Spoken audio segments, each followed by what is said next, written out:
Live music in the 1970s came with no guarantee that the show would actually make it to the end. Some of the biggest names in rock walked onto stages in conditions that made finishing a set look genuinely uncertain. Here are 10 rock stars from the 1970s who could barely finish a concert. Number 10. Jim Morrison, The Doors.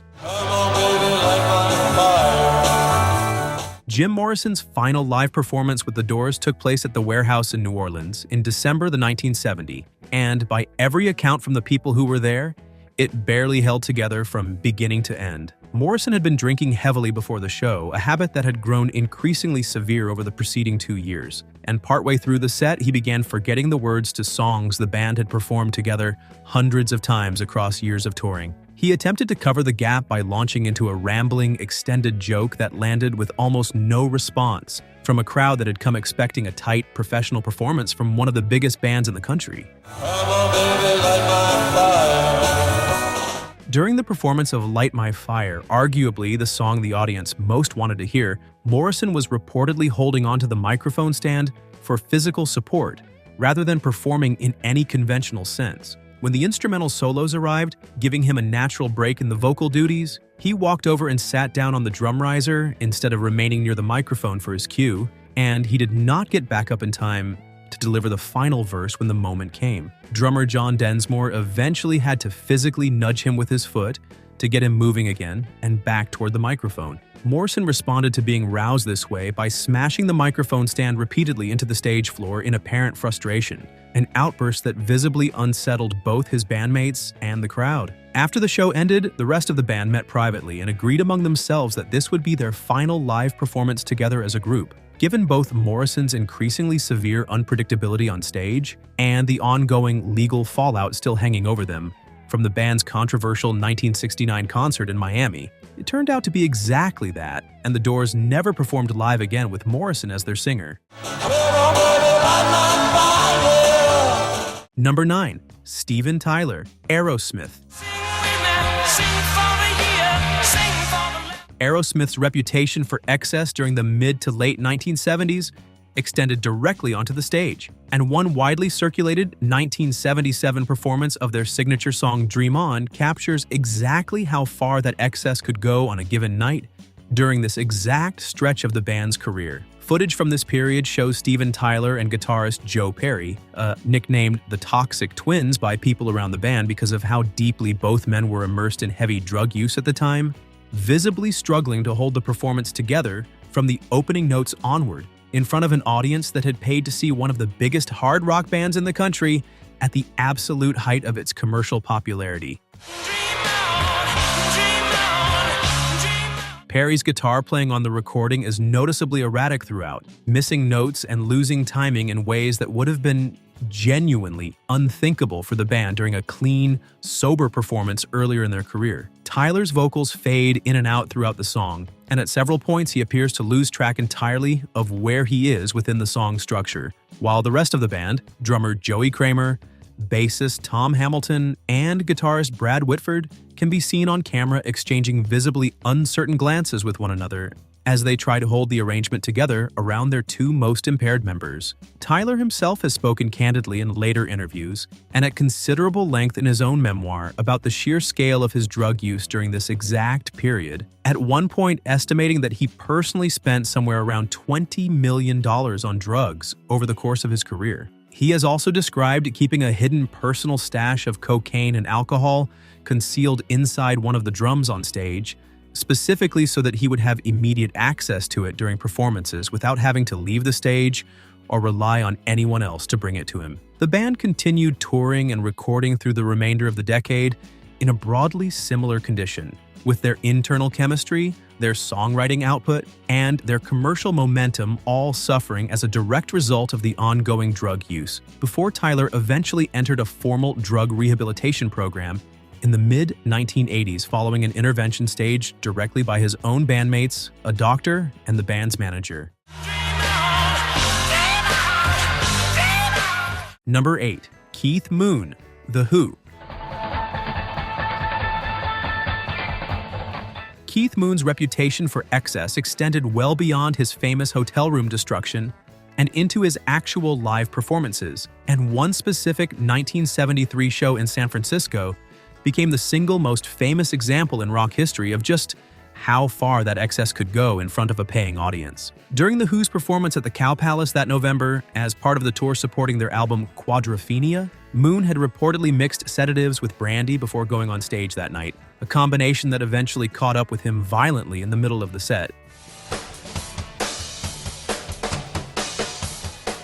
Partway through the show, Moon collapsed at his drum kit and lost consciousness entirely, slumping forward over his kit in full view of the audience. The band stopped playing, genuinely uncertain how to proceed with their drummer completely unresponsive on stage, in front of a sold-out crowd that had paid to see a full performance. Pete Townshend asked the audience directly from the microphone whether anyone present happened to be a capable enough drummer to step in and help finish the set. A young fan named Scott Halpin, who happened to have some genuine drumming experience of his own, was pulled up out of the crowd and brought onto the stage to complete the remainder of the show in Moon's place, while the unconscious drummer was carried off to recover backstage. The improvised solution became one of the most retold and celebrated stories in the band's entire history, a genuine audience member finishing a Who concert because the actual professional drummer had physically passed out mid-performance in front of thousands of people, and the band somehow still managed to deliver the rest of the show rather than canceling outright. Number 7. Keith Richards, The Rolling Stones. Keith Richards built a reputation throughout the 1970s for performing while in states of significant chemical impairment, and one frequently recounted incident involves him fainting outright during a live performance of Fool to Cry, a song from the Rolling Stones' 1976 album Black and Blue, during the tour that followed its release across Europe and North America that year. According to accounts from people who toured with the band during this period, Richards collapsed partway through the song while standing at the microphone and only regained consciousness because his foot remained pressed down on his guitar's volume pedal, which kept feeding a continuous, sustained tone through the amplifiers loudly enough to effectively wake him back up before he hit the stage floor in front of thousands of paying fans. Well, this could be the last time. This could be. Mick Jagger was reportedly frustrated by Richards' tendency to nod off or lose consciousness during performances throughout this stretch of the decade, a habit that had become disruptive enough to affect the band's onstage chemistry and timing on a fairly regular basis, with Jagger occasionally having to cover for gaps in Richards' playing without missing a beat himself or signaling any alarm to the audience watching. Some accounts from band associates and crew members have even suggested, with a certain dark humor, that Richards became skilled enough at managing his own condition over the years that he could essentially nod off on command during moments of tension with Jagger backstage or on stage, using his impairment as a convenient and almost theatrical way to avoid confrontation, rather than purely as an uncontrollable side effect of his drug use. Richards has spoken about this period of his life and career with considerable candor in later interviews and at length in his own memoir, Life, acknowledging the severity of his heroin use throughout the mid-1970s, without either excusing it or dramatizing it for effect. The Rolling Stones continued touring extensively during this exact period, performing dozens of shows across multiple continents and selling out arenas night after night, with Richards' condition becoming something the rest of the band, the road crew, and even concert promoters simply learned to anticipate and quietly manage around, rather than something anyone seriously expected to be able to prevent or fix outright. Number 6. Sly Stone, Sly and the Family Stone.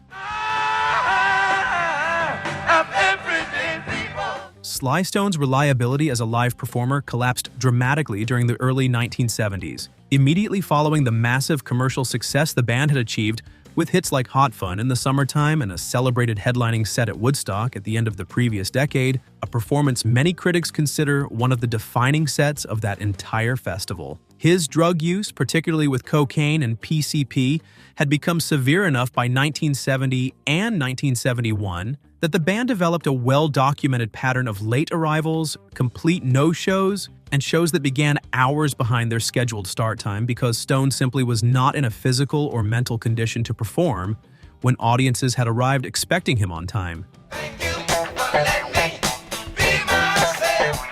Concert promoters across the country grew increasingly wary of booking the band during this period, because of the genuine unpredictability surrounding whether Stone would actually appear on a given night, and several scheduled shows were canceled outright when he failed to show up at all, leaving paying audiences standing outside venues with no performance to see and no clear explanation offered at the time. When performances did happen as scheduled, accounts from journalists and fans present during this era describe sets that were frequently cut significantly short, with Stone either losing focus and wandering off mid-song, or simply walking off the stage entirely before the advertised show had reached its natural conclusion, sometimes leaving his own bandmates to finish out a number on their own. The pattern grew severe enough over time that it directly affected the band's commercial momentum at the worst possible moment, contributing to serious internal turnover as multiple band members eventually left out of sheer frustration with the unpredictability of working alongside him. And it significantly slowed the pace at which Stone was able to deliver new recorded material during a period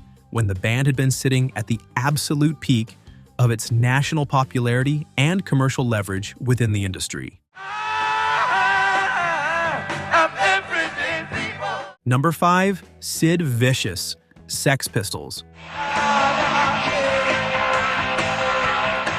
Sid Vicious joined the Sex Pistols in early 1977 as a replacement for original bassist Glenn Matlock, brought into the band more for his striking image, his unpredictable personality, and his close friendship with frontman Johnny Rotten than for any particular musical proficiency on his instrument. And his actual contribution to the band's live shows became something of an open secret, almost immediately among people close to the group, including their own management and sound engineers. By the time the band undertook their famously chaotic January 1978 tour of the American South, a tour that would turn out to be their last with the original lineup intact, Vicious's heroin use had become severe enough that his bass was frequently turned down dramatically in the overall mix, or effectively disconnected from the amplification system entirely during live performances, because he was simply not capable of playing his parts with any meaningful accuracy when the band actually needed him to contribute musically rather than visually.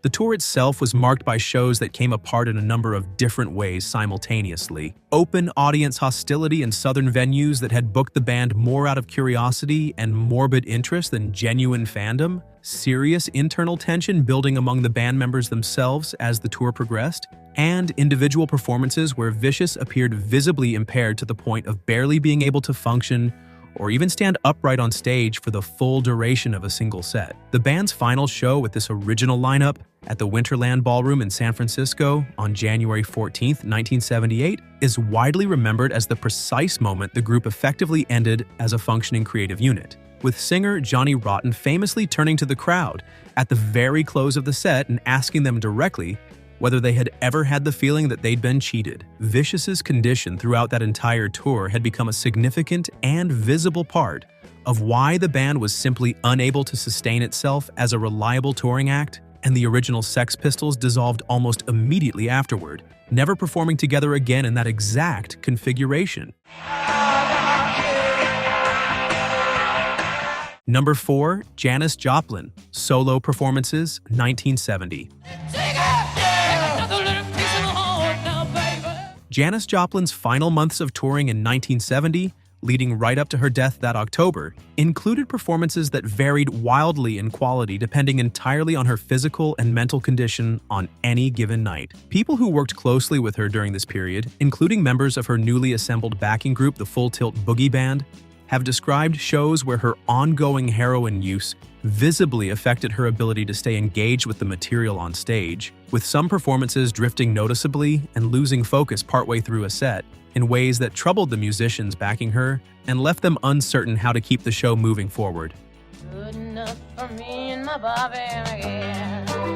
Joplin had reportedly been attempting to manage her use more carefully during this final stretch of touring before her death, having gone through a period of sobriety earlier in the year while living in California before relapsing not long afterward, and the results were genuinely mixed and inconsistent from night to night, depending on where exactly she stood in that ongoing personal struggle at any given moment. Some shows from this particular period are remembered by attendees as genuinely powerful and moving, capturing her at what may have been the absolute peak of her vocal abilities, and her emotional connection with an audience. Performances that longtime fans still describe as among the best of her entire career. Others were marked by visible impairment that noticeably affected her pacing, her focus, and in some instances led directly to portions of sets being shortened or cut altogether before the planned set list had been completed as advertised. The unpredictability extended right up until her death on October 4th, 1970, from an accidental heroin overdose at the Landmark Motor Hotel in Hollywood, at a point when she had been actively scheduled to continue working on what would become her final studio album, Pearl,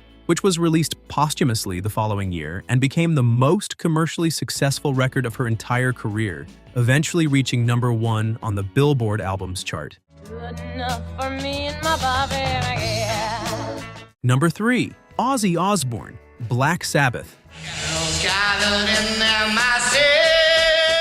Ozzy Osbourne's condition before and during Black Sabbath performances throughout the 1970s became something the rest of the band learned to anticipate and manage, around as a matter of basic routine rather than as an occasional emergency that caught them off guard. Guitarist Tony Iommi has described in multiple interviews over the decades since instances where Osbourne was barely coherent in the hours leading directly up to a scheduled show, raising genuine and serious doubt among the rest of the band and the road crew about whether he would actually be capable of walking out and performing at all that particular night, let alone delivering a full set.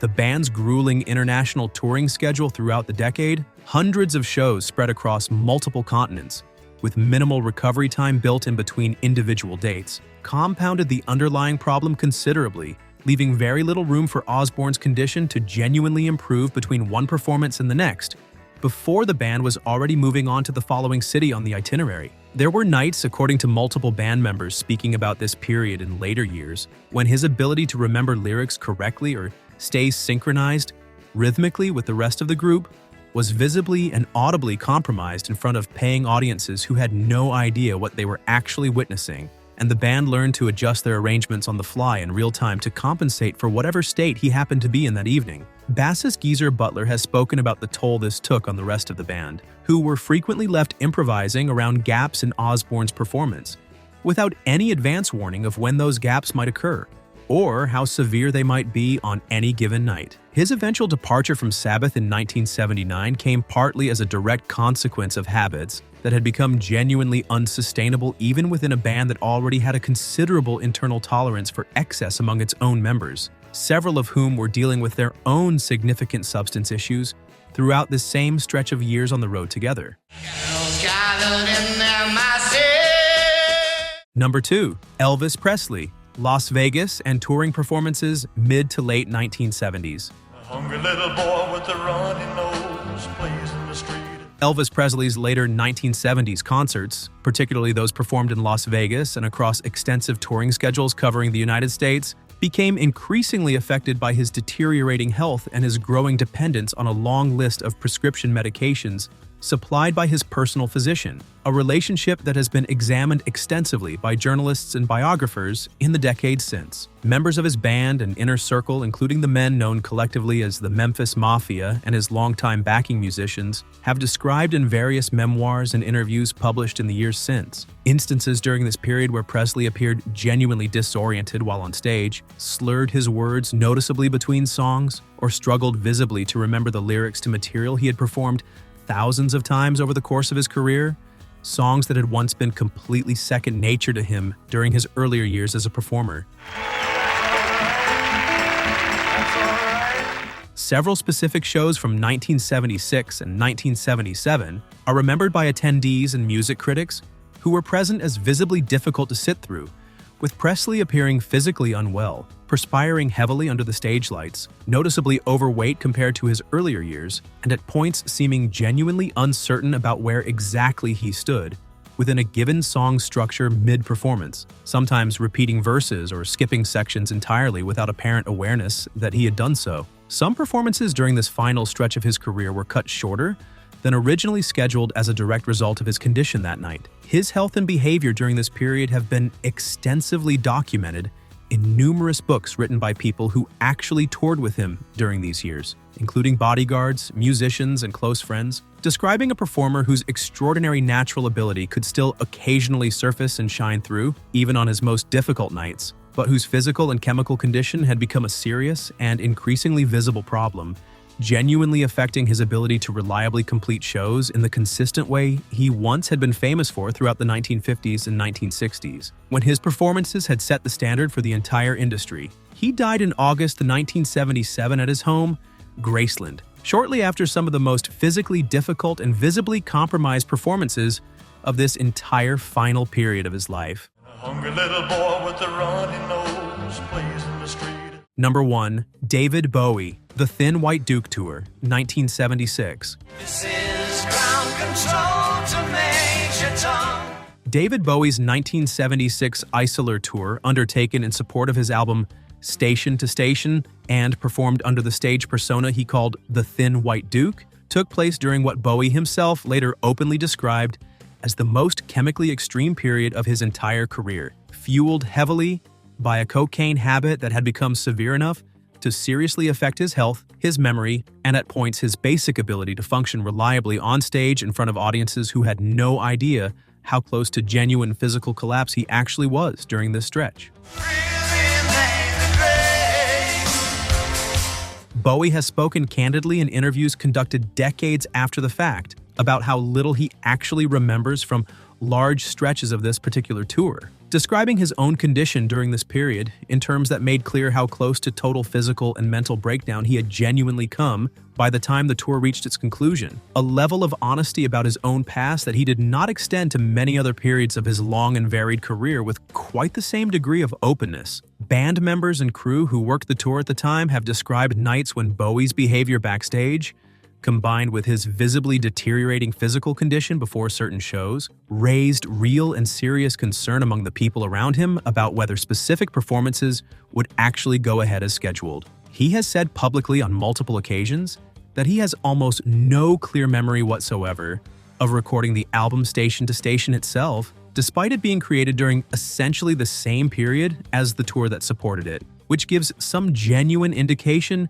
of just how severely his condition had affected his ability to retain even his own creative work from these particular months of his life. His weight had dropped to an alarming degree during this period, reportedly subsisting on a diet that consisted largely of milk, red peppers, and cocaine for extended stretches, a combination that left him dangerously underweight and fragile by the time the tour wrapped. Bowie relocated to Berlin shortly after the tour concluded, specifically in order to remove himself entirely from the environment, the people, and the habits that had brought him to that point, beginning a recovery and a creative rebirth that went on to produce some of the most celebrated and influential work of his entire career in the years that immediately followed. This is ground control to Major Tom. Live music in the 1970s asked an enormous amount of the people delivering it night after night, city after city, on tours that often stretched on for months without any real break for recovery. Not every show held together the way the audience standing in front of the stage hoped it would,